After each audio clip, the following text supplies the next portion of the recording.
This is the Bahamas Tonight, the Northern Edition. Good evening, I'm Sabrina Brown. Thank you for joining us.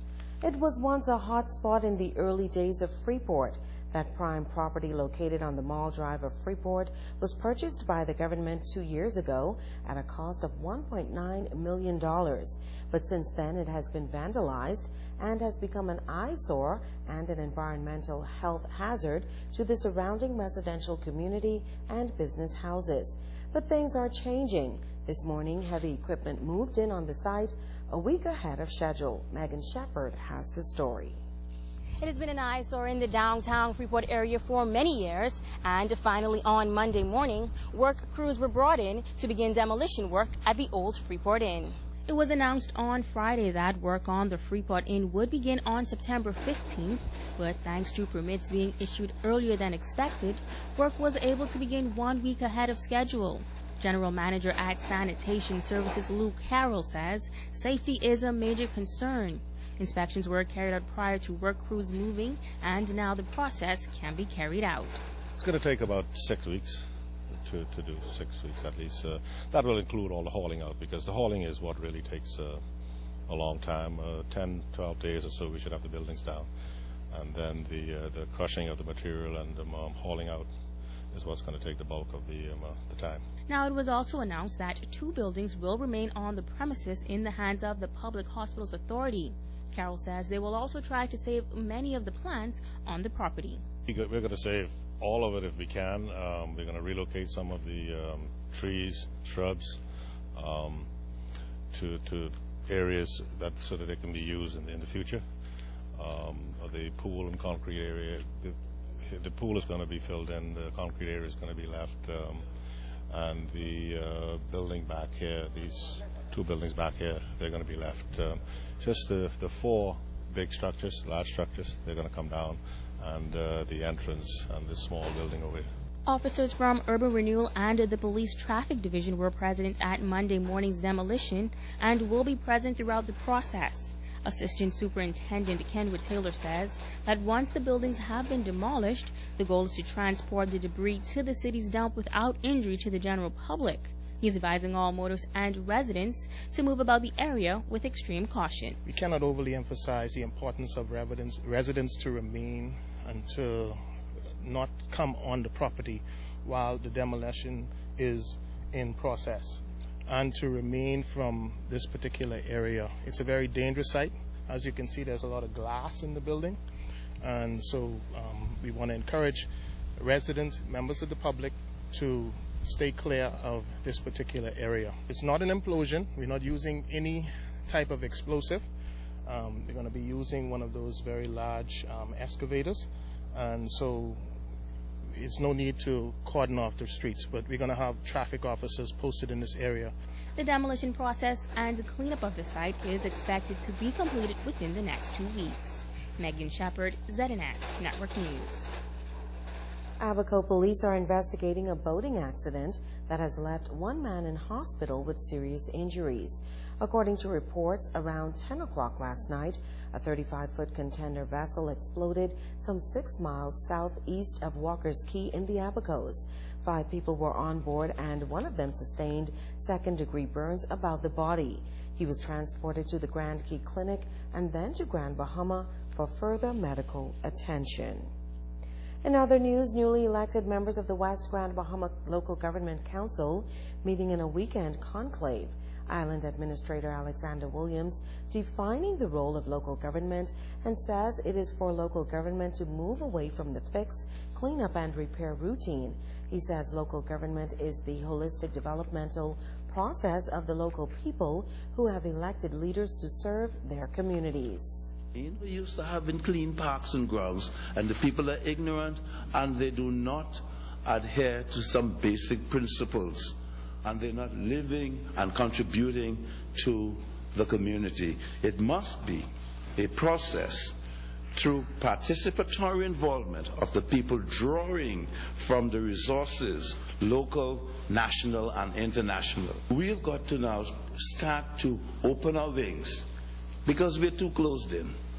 We've got to start to develop sister districts And where possible, we've got to go there and explore what happens in other jurisdictions and compare with what we do at home. Williams noting that it is no coincidence that the local government constitution mandates that leaders must live in their respective communities.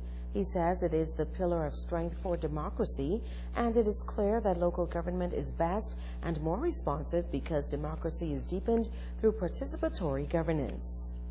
Every local government representative must live in that place. So if there's a pothole, he rolls over it every day. When the water goes off, he feels it because his water goes off. When the garbage and refuse is not collected timely, he knows it and he feels it. So evidently, he would be more responsive because only he who feels it knows it, and we all know that. As the November 6th referendum date draws near and the Constitutional Commission continues its mandate to educate Bahamians on the proposed changes, a local pastor is weighing in on the debate. Pastor of Mount Calvary Baptist Church, Reverend Paul Mullings, says he doesn't believe there needs to be a change to the Constitution. He is of the view that gender equality already exists in this country. I believe that women have all of the same rights that we have as men. That's how I feel about the Constitution, and I believe women are just as important. In fact, women are as equal as men, according to Scripture. In fact, we want a job done, you give it to a woman. She does it better than us men. When it comes to citizenship, the religious leader says the focus should be on regularizing people born here in the Bahamas to foreign parents. We have a whole community of disenfranchised Bahamians. Well, let me put it this way. People were born here to foreign parents, all right? That they need to deal with their citizenship problem. We have a whole people who ain't going nowhere. They're not a part of our economy and all that good stuff. So they can't really contribute in a meaningful way. If we deal with citizenship, we should deal with that. They're not born here, but we're trying to secure citizenship for them. But then there are others who are born here that we're denying citizenship. He's also concerned about the enforcement of the law as it relates to the proposed amendments to the Constitution. Any law that's placed on our books is only as good as the persons who are entrusted with enforcing those laws, like the Immigration Department. Because we may pass those laws tomorrow and say you've wait 5 years to get or apply for citizenship. But if I know you my boy, I call you, listen man, I just married this girl from the Dominican Republic. I need to get her straight. 6 months down the road, she got citizenship. Pastor Mullings shares his views on the upcoming referendum. Personally, I feel it's going to be defeated.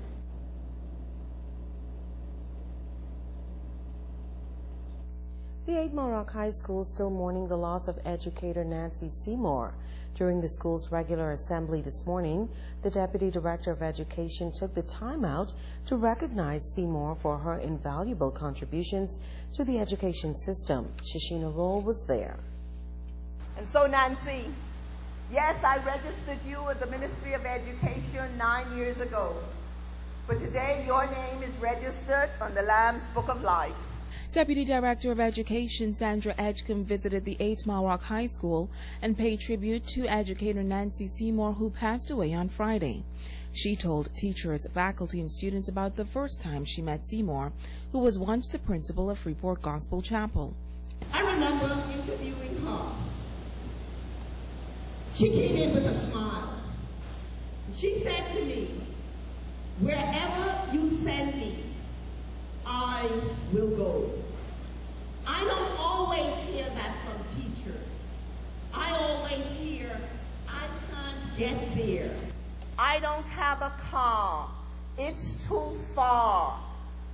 Miss Seymour, with her smile on her face, said, "I don't want to be an administrator. I've just left administration. I want to teach." With that, Seymour was hired as a teacher of 8 Mile Rock High School. According to Edgecombe, Seymour was excited about her post in Blue Jay country. She bubbled, and her smile increased when she said, "Mrs. Edgecombe, I will go." And so on the file of Nancy Seymour in the Department of Education is the word willing to go to serve. Because truly, that's what she was. Never heard a complaint. The good thing about what I saw in Miss Seymour, that no matter who the principal was, she didn't try to take over. She didn't hog it up for the position. She served her principals and her administrators well.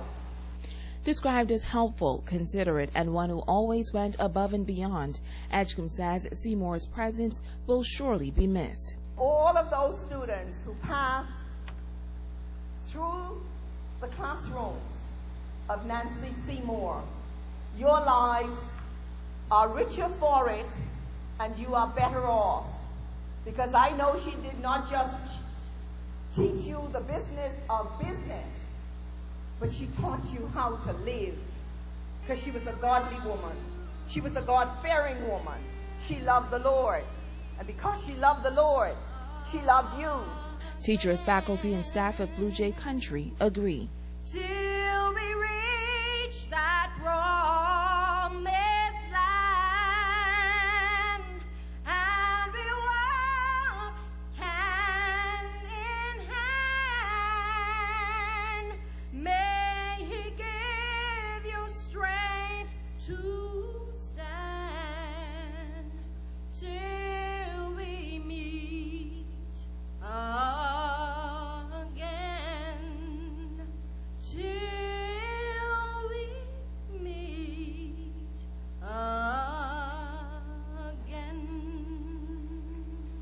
Shashina Rule, ZMS Network News. Now, a formal memorial will be planned in honor of Seymour at a later date. Stay with us. There's more news after this.